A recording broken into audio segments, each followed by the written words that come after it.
للمتقين والصلاة والسلام على سيد الأنبياء والمرسلين أما بعد فأعوذ بالله من الشيطان الرجيم بسم الله الرحمن الرحيم إن الله وملائكته يصلون على النبي يا أيها الذين آمنوا صلوا عليه وسلموا تسليما اللهم صل على سيدنا محمد وبارك وسلم صلوا عليه صلاة وسلام عليك سيدي يا رسول الله صلى الله تعالى عليه وسلم بسم الله الرحمن الرحيم الله الذي يرسل الرياح فتثير سحابا فيبسطه في السماء كيف يشاء ويجعله كسفا فترى الودق يخرج من خلاله فإذا أصاب به من يشاء من عباده إذا هم يستبشرون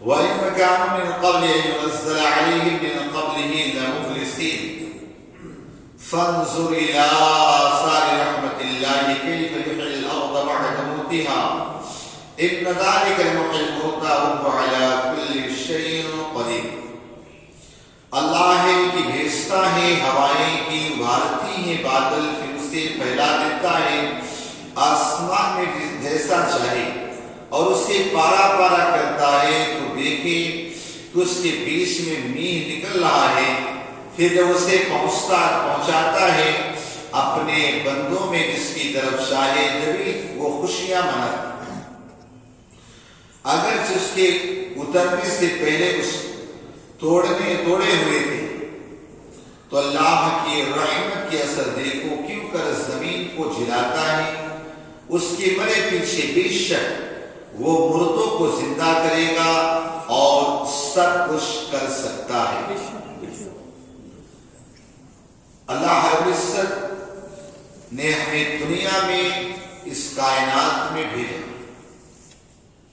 لیکن اللہ تبارک و تعالیٰ کو اگر کوئی اپنی ان ماتھے کی آنکھوں سے دنیا میں دیکھنا چاہے نہیں دیکھ سکتا صرف ایک آنکھ ہے وہ ہمارے اولاد کے آقا جناب محمد رسول اللہ صلی اللہ تعالی وسلم کی آنکھیں ہیں جنہوں نے اللہ کو دیکھا باقی دنیا کی زندگی میں کوئی رب کو نہیں دیکھ سکتا یہ اور بات ہے کہ خواب میں اللہ رب العزت کی بہت سارے ولیوں کو زیارت ہوئی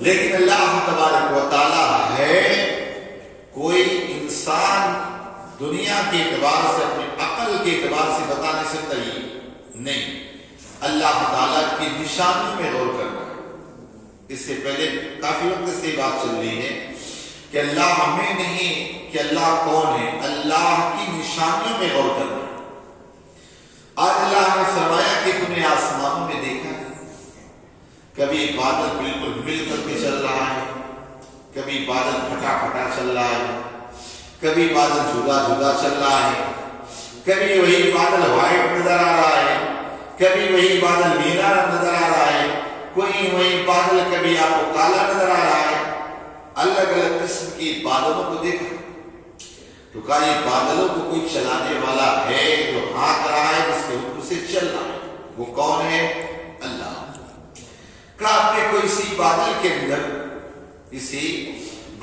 کے اندر اب جب یہ بادل سایہ کر کے جائے گا دھوپ ظاہر سی بادل نہیں ہوگی کہ بادل کبھی اسی سے پانی برسنا شروع ہو جاتا ہے کبھی آپ نے دیکھا ہوگا کہ دھوپ بھی نکلی بارش بھی ہوگی یہ بھی اللہ کی شان اور کبھی اتنا زیادہ بادل آ جائے تو بھی بارش نہیں ہوتی کبھی نہیں ہوتی یاد رکھیے دنیا کے اندر آپ پر بادل سایہ کر کے نہیں چلتا لیکن میرے مصطفیٰ پہ بادل سایہ کر کے چلتا بادل سایہ کر کے چلتا جہاں پہ آقا علیہ السلام نے بادل وہاں سایہ کر لیتا وہاں کچھ گویا میرے مصطفیٰ کریم صلی اللہ علیہ وسلم کے حکم سے آپ دیکھیں اللہ نے سب کچھ ہمیں دیا اللہ رب العزت کی عطا سے آقا علیہ السلام سب کچھ کر سکتے اب یہ بادل کا سایہ آپ دیکھیں پہلے اصل میں عرب وغیرہ کے اندر آدمی بڑی شدت کی دھوپ ہوتی اب تو یہاں بھی ہونے لگی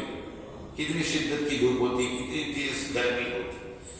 آج سے 10 سال پہلے جہاں اتنی گرمی نہیں ہوتی تھی، لیکن آج بہت گرمی شروع ہے. آپ دیکھیے وجہ کیا ہے؟ آج درخت وغیرہ رہ نہیں گئے، اس کے علاوہ سب پکے مکانات ہو گئے. زمین پہلے کچی تھی، ساری زمینیں پکی ہو گئی، تو کہاں سے آپ کو ٹھنڈک محسوس ہوگی؟ بہرحال تو یہ بادل عرب کے اندر بڑا ضروری ہے. انسان چٹیل میدان، پتھریلی زمین والا تو آقا علیہ الصلوۃ والسلام وہاں پر بھی یہ بادل سایہ کر کے چلے. قوم بنی اسرائیل میں ایک شخص تھا، وہ بڑا نیک اور بڑا پرہیزگار تھا، بڑا پرہیزگار. حال یہ تھا کہ وہ بھی چلتا تھا نا، تو اس کے ساتھ بادل سایہ کر کے بادل کا ایک ٹکڑا چلتا تھا، اس کے اوپر دھوپ لگتی نہیں. ایک مرتبہ ایک گنہگار انسان جو تھا نا، اس نے دیکھا ہوا اللہ کی کیسی رحمت اس کے اوپر، بادل سایہ کیا. بادل سایہ کیا، سوچا یار میں تو گنہگار ہوں، چل اس کے قریب میں جاؤں، توبہ بھی کروں اور میں بھی اس کے قریب بیٹھوں گا تو کم از کم سایہ تو مل جائے گا. اس کے قریب جا کے بیٹھا، کہا گیا سا، کہا تو گنہگار میں نیکوکار اور تو میرے ساتھ بیٹھے گا. اٹھ کے غصے میں چل دیا. وہاں سے ان کے جب چل دیا نا، بادل وہیں کا وہیں سایہ اسی گنہگار پر کیے رہا، نیکوکار سے ہٹ گیا. اب یہ سوچنے لگا یار بادل تو میرے ساتھ ہے، اس کے ساتھ کیسے آئے؟ اللہ کی بارگاہ میں رس. اللہ تعالیٰ نے فرمایا اے بندے، وہ تیرے پاس تیرے کو نیک سمجھ کے آیا تھا اور تیرے ساتھ بادل کا سایہ لینا چاہ رہا، وہ بھی نیک بننا چاہ رہا، اس کو تو نے دھتکار دیا. کہا بادل تیرے ساتھ ہے، اس کے ساتھ رہے. بہرحال تو یہ بادلوں کا چلنا، ان سب چیزوں میں اللہ کی بہت بڑی نشانی ہے. آسمان سے بارش کا اتارنا، یہ ساری چیزیں ہونا. پھر اللہ فرماتا اللہ کی رحمت کی طرف دیکھو. آسمان جو ہے نا پانی برساتا ہے نا، تو ایسا نہیں کیچڑ میں نہیں، سب جگہ بارش ہوتی ہے. کہ ایسا ہوتا ہے کہ کیچڑ میں بارش نہ ہو، سوکھے میں ہو جائے، سوکھے میں نہ ہو، کیچڑ میں ہو جائے، تالاب میں، ایسا ہے سب جگہ بارش ہوتی ہے. یہ اور بات ہے کہ اللہ تعالیٰ کبھی کبھی دکھاتا ہے، کبھی یہاں پہ بالکل بارش نہیں، آگے بارش کو ہو گئی. ہوتا ہے. یہ اللہ کی سب چیزوں میں اللہ کی نشانیوں میں غور کرو.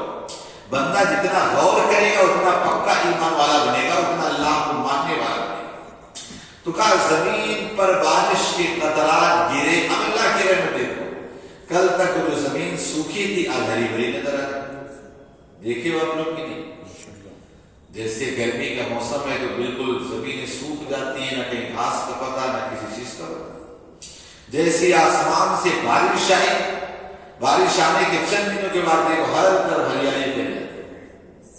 یہ اللہ کی نشانی ہے کہ اللہ تبارک و تعالیٰ مردے سے زندہ مردہ، زمین مردہ تھی اللہ نے زندہ کر دی. ورنہ بھائی زمین کے اندر اناج کا دانہ ڈالتے ہو، کیا ہوتا ہے؟ چند دنوں کے بعد پھول کے مست درخت بن جاتا ہے.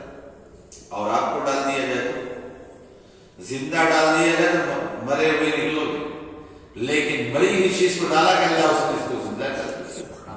یہ اللہ تبارک و تعالیٰ کی شان ہے. کہا دیکھو، اور فرمایا مردوں کو زندہ کرے گا.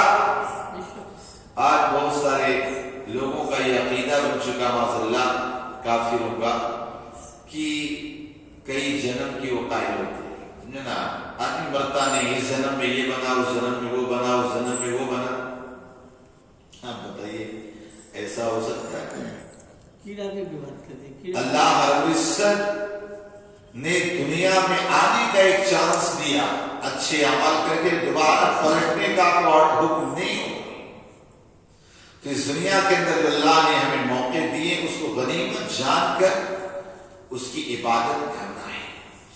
تو کہا کوئی بھی آسمان لو، کوئی چاہے مر جائے، سڑ جائے، گل جائے، کتا کھا جائے، جانور کھا جائے، شیر کھا جائے، درندہ کھا جائے، تب اللہ تعالیٰ قیامت کے دن جمع فرمائے. ارے حضرت عزیر نے یہی کہا تھا کہ اللہ یہ چونکہ خانے کا بیت المقدس کے لیے بڑی ہریالی تھی، لوگوں کی آبادیاں تھی، بخت نصر بادشاہ نے تباہ و برباد کر دیا. جب ایک زمانے کے بعد دیکھا یہ پورا ویران ہو گیا تو کچھ نہیں. اللہ کیا اسے تو زندہ کرے گا، پہلے کی طرح ہرا بھرا ہو جائے. صرف دل میں خیال آیا، اللہ نے حضرت عزیر کو 100 سال سلا دیا اور 100 سال کے پہلے بڑھتے دیکھتے ہر طرف ہریالی ہے، وہاں آبادیاں بس چکی. کہا اللہ میں کتنا سوئے؟ کہا کتنا سوئے؟ کہ بس آدھا دن یا اس سے زیادہ. اللہ نے کہا 100 سال سوتے رہے. کہا گدھے کی طرف دیکھو جس پر سوار تھے، بالکل ہڈیاں ختم، ہڈی سی نظر آ رہی، اس کے اوپر گوشت، چمڑا، جان آگے کھڑا. کہا اللہ تعالیٰ جس کو چاہے مردے سے جس طرح چاہے زندہ. یہ آپ سوچے جب نبیوں کو یہ پاور ہے، نبی جو ہوتے ہیں وہ زندہ کر دیتے ہیں، تو خدا کی شان کیوں؟ حضرت عیسیٰ علیہ الصلوۃ والتسلیم ایک مرتبہ راستے سے گزر رہے تھے، ایک بوڑھی عورت رو رہی تھی. کہا کیا بات ہماری جان کیوں رو رہی ہو؟ کہنے لگی کہ میرا ایک ہی بڑھاپے کا سہارا تھا، وہ بھی اجڑ گیا، وہ بھی انتقال ہو گیا. انتقال ہو گیا؟ کہاں ہے؟ کہا وہ دیکھو میرے بیٹے کے جنازے کو لے کے جائے. 4 آدمی کندھا دیے دیے اس نوجوان کو لے جا رہے، انتقال ہو گیا. عیسیٰ علیہ الصلوۃ والتسلیم پہنچے، گئے قوم پہ اتنی لاؤ ڈالا کے حکم سے.